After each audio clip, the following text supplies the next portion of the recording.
The swift and very public downfall of Jared Fogle from national company spokesperson to convicted child molester is disturbing on so many levels. But it exposed an issue that rarely gets the attention it deserves. Fogle had a charity, a foundation with the focus of combating childhood obesity. Yet recent records show that despite raising over $650,000, less than $150,000 of it went to the cause. Numbers show they paid their director more than it spent promoting kids' health. There are thousands of fraud charities plying and playing the heartstrings of people every day. And people seeking to do good deeds are beginning to wonder how to tell who the liars are and who's really raising money to help those who are in need. Our guest is president of CharityWatch, where they analyze and rate charities to ensure you're not getting ripped off. Welcome Daniel Borochoff to the Hardline. Daniel, thanks so much for being here. And I have to tell you, if you go to Google and if you put in charities and scams, you could read for hours what's sitting there. And it just seems to me that it's so easy to do, that it just gets so prolific after a time. But isn't it fair to say that it is really simple to rip off the public?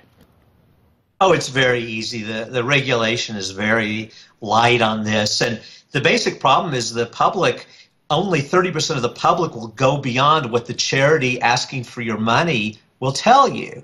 So it's easy picking. It's not taken seriously. Like a charity, for instance, is required in most states to have an audit.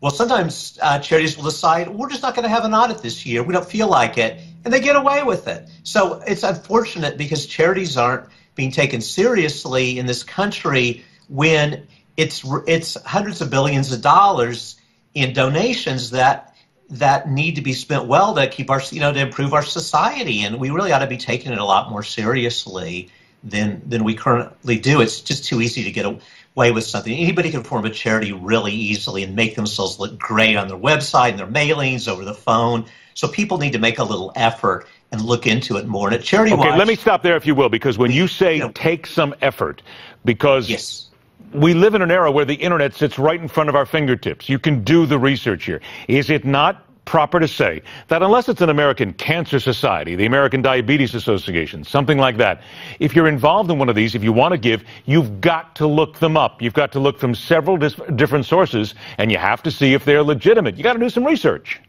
Right. I mean, like with the Jared Foundation, it's ridiculous because he says he wants to spend millions for helping kids, and then the money is so little, it's like $70-something thousand that he's spending and taking in. If somebody would have just glanced at his financials, they would have known that he wasn't matching what he wasn't doing what he said. Now, are those financials easy to find if somebody wants to look?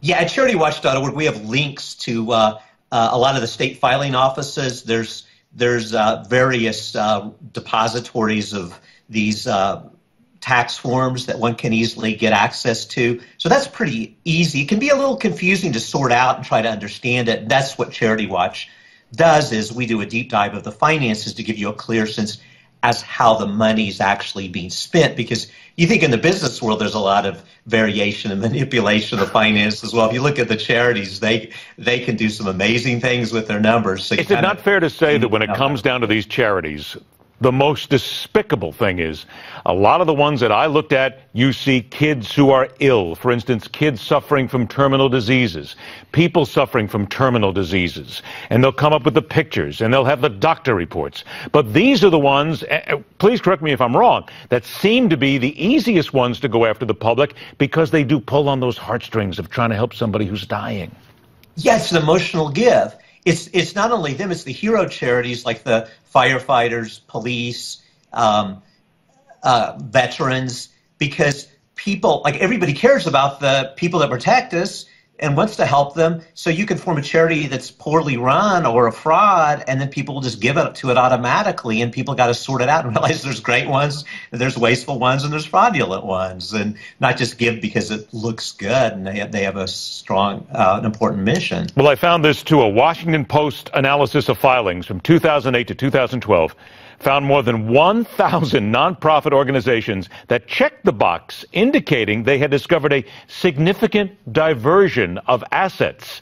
In 30 seconds here, explain that to the audience here very quickly, because what we're talking about here is fraud, graft, and in many ways embezzlement, yes?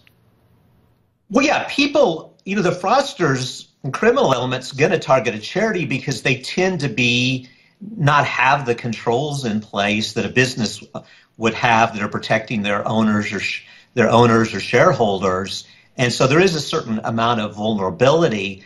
But I do want to balance this. I mean, most charities don't have fraud or wrongdoing. Most charities are very on the up and up. Most of them, yes. But it's right. But unfortunately, there's a lot of them because we don't have the oversight that we really ought to have. The regulation's very loose. It primarily takes place at the state level. And you get hit with one, unfortunately, and then you get burned and you feel terrible. So here's the idea. Go to CharityWatch.org, and as Daniel said, you can do the research right there and find out if they are legit. Daniel Borochoff, always a pleasure, my friend. Thanks so much for joining us. Stay with us. The Hard Line continues.